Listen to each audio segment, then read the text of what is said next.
Rodar a vinheta que o nosso convidado de honra acaba de chegar. Vamos nessa. No programa de hoje, saúde é o que interessa e o resto não tem pressa. O cara manja tudo de como levar uma vida muito saudável. O colunista e palestrante que não come porcarias, Márcio Atala. Olha ele aí. Muito bem. Dito isso, temos aqui a presença encantadora de Márcio Atala. E a gente está falando agora de reforma tributária. Sim. Estávamos vendo o censo. Sim. A população está envelhecendo num ritmo assustador. Verdade. Exatamente. Na próxima década, a força de trabalho já vai ser 50 a mais. Sim. E o Brasil se tornará um país velho e pobre. Porém, podemos ser saudáveis. Sim. É a única coisa que nos resta. Ou você tem que ter um belíssimo plano de saúde, Sim. não é que custa muito caro, ou você pode fazer algumas mudanças da sua vida e ter uma vida mais saudável. Procede essa informação, Atala? Procede, mas é difícil. Então, quando você falou que o Brasil vai envelhecer, que vai ter uma força de trabalho 50 a mais, a projeção em 2035 é que a gente tenha praticamente 50% da população obesa. Putz. Então, o que é um cara obeso? Eu. Não, isso daí você passou. Isso a gente tá, mas assim... Isso a gente tá vendo. Isso é uma charrete. O que é? Onde é que você pode classificar um cara como obeso? Quando a gente fala de medir populacionalmente, você não tem como fazer uma avaliação corporal de cada morador. Bioimpedância. Exatamente. Então você faz um índice que é o IMC, que leva em consideração altura e peso. Claro que ele não vai ser preciso, porque, por exemplo, você pegou o Mike Tyson. No auge da carreira, o IMC dele era 35, era mas obeso. o cara não tinha gordura. Mas, na média, isso funciona. Então, o IMC acima de 30 é considerado obesidade. Tá vendo? E aí, o risco para diabetes, hipertensão, vários tipos de câncer, que causa muito custo para a saúde, aumenta. Então, a preocupação é como que a gente vai envelhecer. Não é nem tanto se a expectativa de vida vai aumentar, mas é com que qualidade. Então, por exemplo, na Coreia, os últimos 3 anos de vida são vividos com dependência. Eu preciso de ajuda para realizar as coisas. No Brasil, 11. Na Coreia, 3. 3. No Brasil, 11. 11 anos o cara precisa de alguém, precisa daquele... Precisa.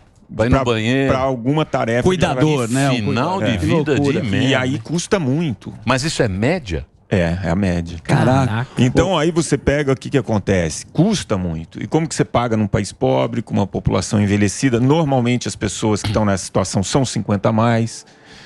Então você só vai mudar isso, claro, que individualmente, cada um de nós aqui, que nem você falou, eu vou beber menos, vou me movimentar mais, vou dormir melhor, vou fazer atividade física, isso a gente consegue fazer. Só que a grande maioria das pessoas não está em academia, não tem essa condição. Então você tem menos de 8% da população que frequenta academia. E aí como que você faz com esses 92%? Você tem que pensar em alguns tipos de política pública.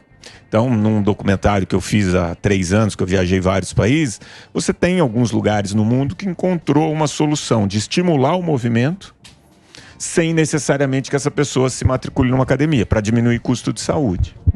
Como é que o cara fala? Copenhague, por exemplo, claro, cidade pequena, rica, 80% das pessoas se locomovem ou a pé ou de bicicleta. Mas aqui numa cidade grande você não vai ter como fazer isso. Também, né? Cidade plana. Mas aí quando você vai para Seul, que tem uma geografia parecida com a de São Paulo, eles conseguiram um sistema de premiação muito interessante. Você cuidando da sua saúde, você tem um monte de benefício, você paga menos plano de saúde. Né? No Japão, por exemplo, se você controla a sua circunferência abdominal, você não tem aumento no seu plano de saúde. Porque você controla o seu risco. Então você vai ter que bolar alguma coisa. O ponto é que esse tipo de assunto, diante de N prioridades aqui no Brasil, ele nunca foi discutido. Pelos políticos. Saúde não tem vontade política. Não. Um cara com diabetes custa para o plano de saúde 25 caras que são saudáveis. Um cara com diabetes. E assim, o Brasil já vai chegar a 20% da população diabética. Então você tem que começar. 20%? Sim. E é aquela diabetes que com exercício físico... Na maioria das vezes você reverte. E então esse é o problema. Hipertensão. São doenças silenciosas. O cara nem percebe, quando vê, já tá. E aí um abraço. Ô, Marcelo, rápido, só nesse assunto, desculpa. Não. Então, desculpado. Obrigado. Porque eu vi o Márcio, acompanha bastante seu trabalho, rede social, caramba, a gente estava falando de idosos. Tá. Que ao invés de você criar dívidas, crie músculos. 60 a mais. Que não existe o hábito da musculação para os vovôs. Não, isso é uma coisa que ele falou, não fui eu que inventei. Tô errado? Tá certo, mas assim, durante muito tempo, todo mundo acreditou, e até porque os estudos mostravam, o benefício da atividade aeróbica. Agora, com os últimos 10, 15 anos, você vê uma relação direta com massa muscular e aumento da longevidade e melhora da cognição. E aí você tem também diabetes, hipertensão, tudo sendo beneficiado. Então hoje, a partir dos 60 anos, é muito recomendada a atividade de força para manter a autonomia, para manter essa independência e a cognição, né? Então, a gente vivendo mais, você está vendo que as pessoas hoje têm mais doenças da mente, como demência, Alzheimer e uma série de musculação os caras acham que é maromba, só para o cara que fala, não, mas é para idoso. Não. Aumentar a taxa de metabolismo. Também. Eu sofro bullying por duas coisas que eu faço. Primeiro, o negócio de crioterapia. Segundo, essa eletroestimulação, essa esteira, vácuo, e tem a terceira piada também ruim. Isso também. Mas isso Não, mas que eu faço eletroestimulação. Não sei se já viu uma esteira de sucção lá. Os caras lá. É que você pode fazer, não precisa postar. Não, mas eu queria saber a sua opinião dessas coisas, sobre eletroestimulação, essa esteira vácuo e crioterapia. Eletroestimulação é um treino que você vai colocar alguns eletrodos no corpo, vai fazer o movimento com muito menos carga, então você não sobrecarrega as articulações, mas você tem ativação muscular. Então é super eficiente para o ganho de massa muscular. O ponto são para poucas pessoas. Caro, isso, né? Pô, boizão. Quanto custa? É permuta, porque se lá, tá postando esse papelão é porque é permuta. E a crioterapia... Legal, Crio. Acho bom você vir aqui e deixar a população com inveja. Porque você tem dinheiro para fazer um negócio caríssimo. Ele não gasta, isso que é o mais legal, porque ele faz permuta. A Crio, por exemplo, não é muito. Deixa eu fazer uma pergunta, então, que é da população. Inclusive, foi o Andrade que mandou aqui pra gente. Eu queria saber, assim, o açúcar é praticamente uma droga, mas qual açúcar é pior? É o do álcool aí, das bebedeiras e tal, ou o açúcar dos doces? Refinado. O álcool não é açúcar, né? Essa é uma confusão que as pessoas fazem. Aí, tá vendo? A gente tem 4 macronutrientes: gordura, proteína, carboidrato, que o pessoal popularmente chama de açúcar, e o álcool. 1 grama de álcool fornece 7 calorias, sem nutriente nenhum. 1 grama de carboidrato, 4 calorias. Então, o álcool por si só, ele é o mais problemático aí, não só pela quantidade de calorias, mas porque também não tem nenhum outro nutriente. Em relação ao açúcar refinado, você pode consumir, a Organização Mundial da Saúde fala entre 5% e 10% do total de calorias, é uma quantidade segura para você consumir. O ponto é exagerar, né? Sim. Então, entre o álcool e o açúcar, é melhor que você tenha o açúcar aí distribuído na sua alimentação numa quantidade moderada. Muito bem. Eu tenho que fazer um break rapidíssimo. Tá bom. E eu gostaria de lembrar, já que estamos falando de saúde agora, falamos de álcool e tal, algo que sempre doutor Drauzio sempre nos diz que é muito importante para a população em geral. Como você sabe, o álcool, ele tem poucos nutrientes. Então você deve consumi-lo em grandes quantidades. Eu vou fazer um break. Daqui a pouquinho a gente volta com o Márcio Atala, por favor. Olha ele aí. Olha lá o Sami. Olha lá. A carinha dele. Bonitinho. Barriga de cadela. Beijo pro Rafa, proteína. Uma bolinha de pilar. Ô, Márcio, deixa eu fazer uma pergunta. Deixa eu fazer uma... Provavelmente um cara que tá com esse semblante, ele não vai continuar com isso durante muito tempo. Ele vai desistir muito rápido, porque ele tá odiando. Sofrimento quando é grande. Como é que seria o jeito, assim, mais... Como é que eu vou falar para você? Mais efetivo. Que funcione para uma pessoa poder começar atividade física. A fazer uma atividade. O mais difícil é criar o hábito, né? Então, as pessoas sabem da necessidade da atividade física, então se matriculam na academia. Tem um dado da Associação Brasileira de Academia que 64% das pessoas 3 meses depois já desistiram. Por quê? Porque tem que mudar muito a rotina. Um hábito, para ser criado, ele precisa de repetição, não tem jeito. Senão você não cria uma conexão numa região do cérebro que chama hipocampo. Então, o que eu sempre falo no início é: esqueça se vai gastar muita caloria, se vai te dar muito músculo. Faz aquilo que nos primeiros 90 dias você vai conseguir repetir quase todo dia. Pode ser subir escada, caminhar uma volta no quarteirão ou fazer uma musculação que você consiga em casa, não importa. Se você cria o hábito, é muito louco isso. Porque você começa a subir escadas, começa a subir 5 andares. Primeiro dia você cansa e sobe em 3 minutos. Uma semana depois você está subindo aqueles 5 andares, que não é nada. Mas você está subindo muito mais rápido, seu corpo se adaptou e você começa a criar a rotina. Quando você tem a rotina e os benefícios, já está automático, você não precisa decidir que você vai fazer ou não. Aí, naturalmente, você vai buscando outras atividades e vai evoluindo. O que eu vejo hoje é que existe a necessidade das pessoas saírem do sedentarismo, um dos fatores de risco aí mais prevalentes na população. Então surge ali muita atividade física, prometendo um alto gasto calórico, né? E grandes resultados. Beleza.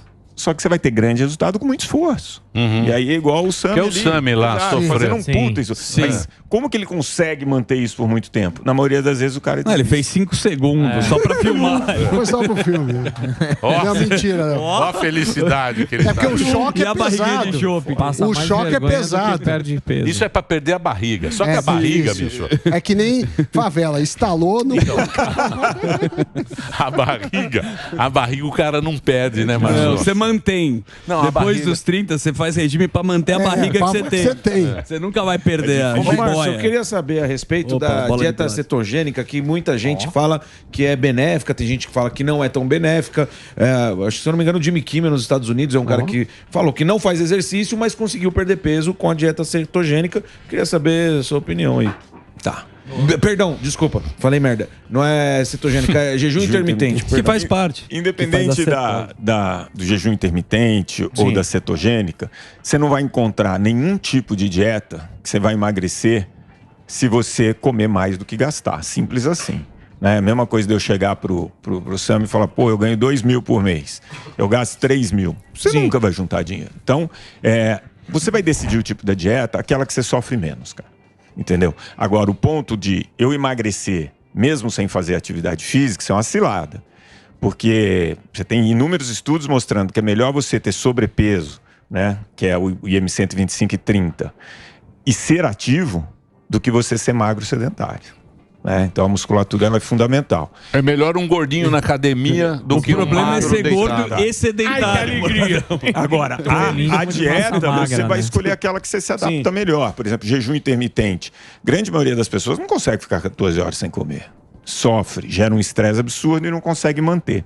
Isso é interessante, que pegaram as 6 principais dietas e acompanharam durante 2 anos o resultado. Então, nos 3 primeiros meses, acho que quase 70% das pessoas tinham um peso inicial maior do que aquele depois de 3 meses. Beleza. Quando você estica a régua para 1 ano, esse número é 12%. Em 2 anos, 5%.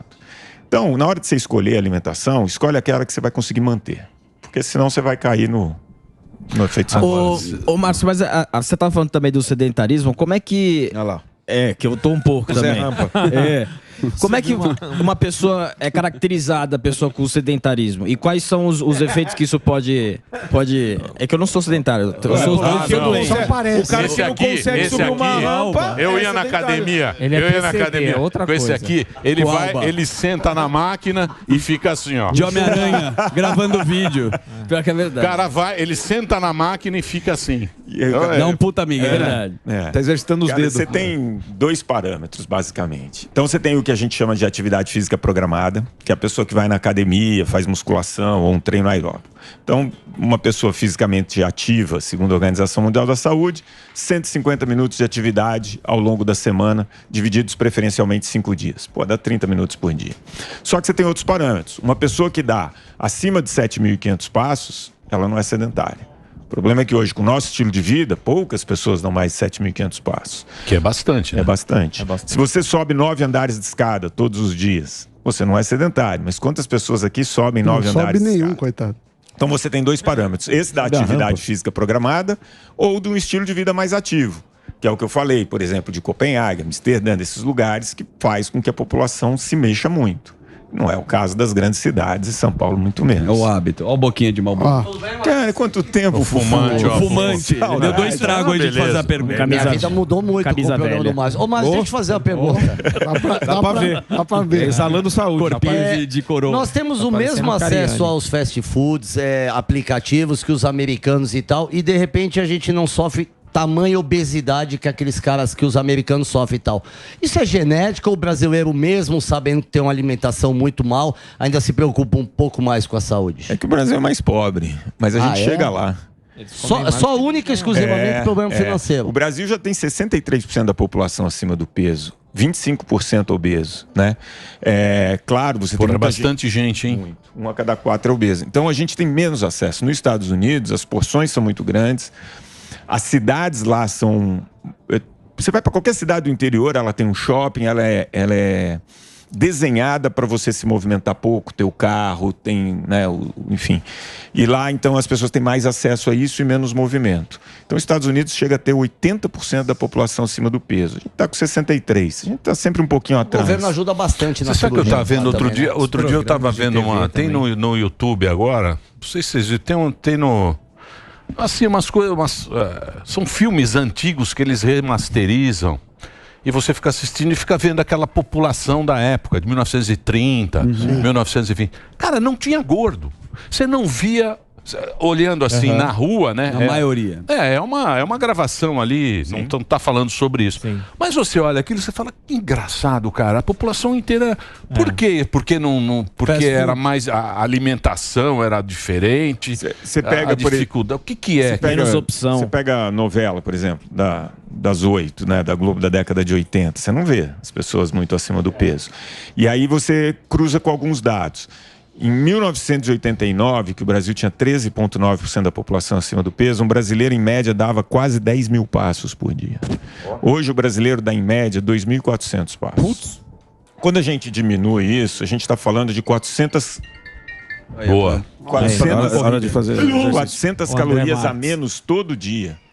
Pô, se você pega uma pessoa acima do peso, um pouquinho, que nem o Morgado, e fala, você vai gastar 400 calorias todo dia numa esteira. Vamos. Provavelmente daqui a um ano ele vai estar bem melhor. E a esteira vai gastar. Mas dá pra incorporar. A esteira não vai daqui a pouco. Eu vou saber. A esteira engorda. Sem o cara pensar, né? Oi? Esse movimento, ele estava incorporado no dia a dia, porque você não tinha computador, você não tinha muito celular, você se movimentava naturalmente. E aliado a isso, hoje você tem muito mais oferta de comida. Naquela época, por mais que qualquer casa que você entrasse, você tinha um pote de açúcar, e hoje nem todas têm, a gente tinha as refeições bem definidas. Hoje você come o dia inteiro. Menos processados. Agora, tem uma história interessante que o Helber me mandou, que você conta sobre uma questão com plano de saúde que você fez para empresas, programas que... Você sabe que o custo de saúde nas empresas é o segundo maior. O primeiro é folha, o segundo maior. Eu queria que você falasse um pouco, porque isso preocupa. Porque, agindo populacionalmente, essa é uma empresa que tem um pouco mais de 50 mil funcionários. E, óbvio, o custo de saúde é muito grande, porque as pessoas adoecem muito porque têm um estilo de vida ruim. Então, eu acabei sendo chamado para ver se dava para... Porque eu fiz isso numa cidade inteira, a gente acabou publicando uns artigos científicos sobre isso. E eu modulei isso para grandes populações. Então, imaginam, uma empresa que tem, em todas as capitais, quase todas as cidades do Brasil, tem uma farmácia. Então, você tem que cuidar disso no Brasil inteiro.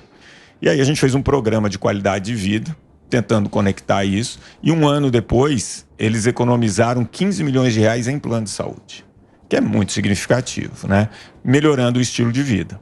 Então, você não vai ter outro jeito. Se você não cuidar do estilo de vida, é o que você falou, a empresa vai gastar mais. Passa um ano e meio, plano de saúde está alto, o que o RH faz? Vai cotar no mercado, vai ver alguém que tem um plano mais barato, muda a rede credenciada, muda o plano de saúde. Um ano e meio depois a conta vai chegar, porque é sempre em cima da sinistralidade, sempre em cima do uso do plano. E aí troca. E isso não tem fim.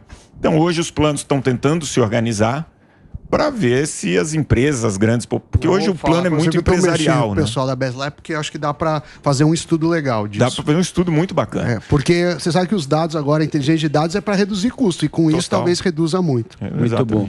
Você é um defensor de uma coisa bem diminui tranquila. Pro cara que pro diminui. Porque então, mas aí você tem que ter um controle muito grande de quem é o associado, né? O que acontece? A empresa, que é o que ele falou. Faz gracinha não. Não, tava aqui no meio, você puxou. Faz gracinha não, é importante. É um assunto importante, você já ia puxar para outra coisa, você ia fazer graça. Não é graça não. Silveirinha. Não é Silveirinha não. Ele quer fazer 12 horas do mesmo assunto. Por favor, professor, pode falar, professor. Você tem uma empresa de 1.000 funcionários. Se os funcionários usam muito o plano, a empresa paga mais no ano seguinte. Então eu trabalho com inteligência de dados para ver se tem fraude, sei o que lá. Mas isso é outra coisa, é como você diminuir o custo. Então, por exemplo, se a Jovem Pan faz aqui, todo mundo fica mais saudável, vai gastar menos em plano de saúde. E falta menos também, né? O funcionário falta menos. Não pega tanta pedra no rim. Nessa empresa de 12 faltas em média por ano, baixou para 6. Exato. Então você tem um aumento da produtividade também. Posso fazer minha questão agora? Nossa, que bravão! Posso? Você me permite? Claro, Zuzi. Você é um defensor. Ele vem muito aqui. Eu já entendi. Vai logo também, não vem tanto assim. Segura aqui, Não vem tanto assim. Deixa o Frei Damião. Frei Damião também tá atrapalhando. Ele define uma coisa simples, que é a alimentação e você fazer exercício. Porém, com o passar do tempo, você acha que a pessoa precisa de suplementação alimentar? Precisa tomar umas coenzimas Q10, você para de produzir isso? Ou só o alimento pode suprir? Boa pergunta, Dani. Boa pergunta, né? Obrigado. Na grande maioria das vezes, com uma boa alimentação você consegue. Claro que à medida que você vai envelhecendo, você tem alguns processos naturais do seu corpo. Por exemplo, perder massa muscular de forma espontânea. Muitas vezes a pessoa não consegue mais consumir aquela quantidade de proteína e você entra com a suplementação. O ponto é que você consegue contar nos dedos de uma mão os suplementos que entregam o que prometem. Tá. Tem muita coisa que é vendida e que não vai entregar o que promete. Então, vale a pena passar no nutricionista, ver exatamente o que você precisa e aí suplementar, se for o caso. Porque é o seguinte, o que acontece hoje em dia é que tem uns caras bons no YouTube, tem uns caras bons de lábia. Muito. Então, tem uns caras no YouTube que você vai ficar rico ganhando salário mínimo. Exatamente. Né? O cara fala, não, você ganha R$1.000 por mês, mas se você guardar 200 durante 10 você vai ser milionário. Eu falo, porra, esse cara é legal, porque ele fala bem.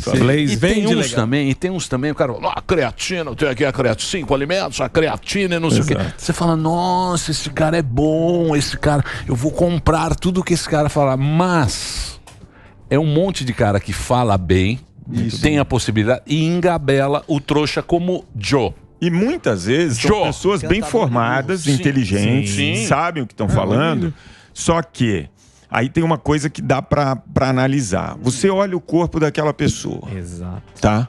Você fala, pô, será que só com creatina... Chegou lá, né? Chegou lá? Não. Eu sou exemplo. Então aí você desconfia um pouco. Mas é isso, você tem um mercado gigante, o mercado de saúde. Sim, é um dos maiores anunciantes. Então, mas o cara tem que o quê? Tem que ir no médico? É um nutricionista? Nutrólogo. Tem muito nutrólogo também, que a maior fonte de receita dele é farmácia de manipulação, farmácia, né? Claro. Cara, procura alguém que você confia de indicação. Maioria das vezes, é o que eu estava falando pro Dani, você não precisa da suplementação, ajeita primeiro a alimentação, depois você passa para isso. Dá um passo de cada vez. O problema é o cara matricula na academia, antes de frequentar ele parou numa lojinha de suplemento, conversou com o vendedor. É que você vai empolgado no começo. Você gasta uma grana, você começa a tomar um monte de coisa e você não tem resultado. Tem que ir devagar. Cara, demora muito tempo para você ficar ruim. Nosso corpo, ele se adapta mesmo, né? E por que você quer chegar e reverter tudo em 1 mês, 2 meses? Sim, é o hábito. É o hábito. Mas você provou que alimentação e exercício se encorpa, se ter uma vida saudável. A sua vida foi provando isso. Então, mas você sabe que tem uma coisa que é complicada, que é o meio ambiente. E como o nosso corpo foi programado, né? O nosso corpo vem aí de 300, 400 mil anos. O movimento, ele sempre foi incorporado por necessidade, né? Para sobreviver. Hoje, eu não preciso me movimentar para sobreviver. Eu tenho celular, eu pego comida, isso aí. Carro. Então, essa é a primeira geração que está tendo que colocar o exercício como uma coisa obrigatória. Isso é muito difícil para o cérebro. O cérebro ele trabalha basicamente uma coisa que chama sistema límbico, o que dá prazer, o que não dá prazer, né? Então, o Sami fazendo aquilo, você acha que é prazeroso ou não prazeroso? De o fato, cérebro entendeu que não. Então ele vai sabotar. Normal. E uma outra coisa. Mas isso deve ser uma merda. Não é bom. Eu vou levar o Emílio lá. Eu vou falar uma coisa pra você. O Sam é na bola de pênalti. Eu vou levar o Emílio lá. Isso aí deve ser O Sam foi lá e engordou 3 quilos. Não, emagreceu já. Depois disso, ele não vem de uma palestra. Parece que ele tá vendo um parto, exatamente. Em relação... Parece que tá parindo. Vocês não... Vocês estão ignorando a ciência e a evolução. Parece aquelas caixas do Planta e Raiz que ele vai bater. E vou dizer uma coisa pra vocês. E é o parto de filme. É aquele parto bem exagerado. Americano. Que tá saindo um frango. Vai sair uma cabra dele. Você acha, por exemplo, o cara que vai pra academia. O cara fala, não, eu vou emagrecer e tal. Ele vai pra academia, mas ele odeia, ele não deve fazer. Ou ele deve dar um... Deve insistir. Se ele consegue... Então, mas quanto tempo insiste? Pelo menos 3 meses tentando criar regularidade. Agora... Se o cara for 3 meses... Mas você sabe o que atrapalha? Por exemplo, você vai na academia, aí o cara chega e fala, não, você tem que sentir dor. Sim, não fala isso. Aí é exatamente, não é prazeroso, você não vai. Exatamente. Então, vai pra academia, começa fazendo exercício leve, aprende a fazer o movimento, não se preocupa tanto com a carga. O ponto é que a academia é um ambiente que inibe o sedentário. Você chega lá, a galera tá muito bem. Né? Eu chego na academia, vou pegar um peso, eu olho pro lado, falo, caraca, eu tô... o cara fala, treina até a falha. A minha falha já é ir pra academia. Já não E só completando o que o Fuzil falou, sabe por que também é tão difícil da alimentação? Porque o nosso cérebro ele tá acostumado a comer o máximo que ele puder, o excesso ele estoca em gordura, porque eu não sei quando que é a próxima refeição. Só que de 40, 50, 100 anos pra cá, a gente tem comida a hora que a gente quer. Essa rede de farmácia que eu estava falando, os 4 principais produtos vendidos lá não são remédios. É chocolate diet, é paçoquita, é bala e chiclete. Na farmácia. Na farmácia. Que mais consome. Que loucura. Então, cara, não entra lá para comprar isso, mas compra, porque tem muita disponibilidade de alimentos. E esses remédios que, assim, não só prometem, mas às vezes até acontece... melhor não falar a marca aqui. Não, mas aquela caneta de aplicação. Sim, remédio. Que o cara emagrecimento. Tipo, 10 quilos Ozempic. Então, só mudar pro gordão lá. Não, dá 2 canetas pra ele. Que emagrece que nem um... Mas depois engorda tudo de volta. Tem que dar aquele lápis do barateiro pra ele. Vai começar? Diz que engorda 20%. Porque assim... 20% não vai nem sentir o gordão. Que isso? Respeita eu. Você tem 2 situações. Esse que é pra diabetes, mas agora tá lançando um que é pra obesidade, então ele é mais forte do que esse. Caramba. Mas um puta enjoo, não é? Também tem as pessoas que entendem. Deixa o Morgadinho. Você perde até 24, 25% do peso. Nossa, tá vendo? O ponto em 1 ano e meio. O ponto é isso que o Daniel falou. Você vai deixar de comer porque você fica saciado, mexe nos hormônios da saciedade, você fica enjoado. E aí o laboratório fabricante fez o estudo de quem parou de tomar, o que acontece depois. Todo mundo volta. Por quê? Porque não aprendeu a comer. Sim, mas aí é o problema do cara. Não é, cara. A defesa dele não é essa, não é fazer uma coisa exagerada. É o cara se educar, se alimentar. Se ele for fazer o uso, ele aproveita para fazer atividade física, aproveita para aprender porções menores. Quer dizer, não esperar a pílula mágica, que a galera não quer emagrecer. Mas você não engordou muito, né, Morgadinho? Você não voltou aquele peso, não. Eu voltei o que era esperado mesmo, que... acho que é 20 ou 30%. Porque, que a gente brinca, tava parecendo um balão. Você tava bem... Tava muito. Ele tava... um sofá. Deu uma fortalecida, irmão. Agora é uma poltrona. Normal, volta. Então, mas tem isso. O cara falou que você ia voltar. Quando eu cheguei àquele máximo, eu fiquei felizão. Fui, comprei roupa. Ele falou, não se empolga que você vai ter um reganho. Aí foi o que aconteceu. Deu tudo pra Luquete. Mas você tá fazendo, né? Você tem um médico. Doutor Henrique Lora, tamo junto. Uma salva de palmas pro Henrique Lora. Um abraço. É isso aí, Morgadinho. Tá bem. Nós vamos levar você na máquina do Sam. Precisa ver se o elétrico vai dar conta. Mas ele põe numa Olha lá, olha lá. Sofá da Pan. 190. Agora ele tá poltrona. Ô, Márcio, você podia fazer com o Sam aí esse negócio aí do... Eu vou com o Márcio. O Sam tá bem, não, porque eu sou não, dedicado. Tira essa imagem do Sam, o cara não vai conseguir mais vender palestra. Não, o Sam é o Sam é dos dados. Sim. E o Márcio é da saúde. Exato. É isso aí. Obrigado, viu, Marcito? Obrigado. Márcio Atala aqui. Ó, deixa eu passar o Instagram, é @Márcio Atala, o YouTube, ele tem um canal no YouTube, @Márcio Atala. É só acessar lá e você vai ter todo o trabalho do Márcio Atala. Show. Que está aqui com a gente.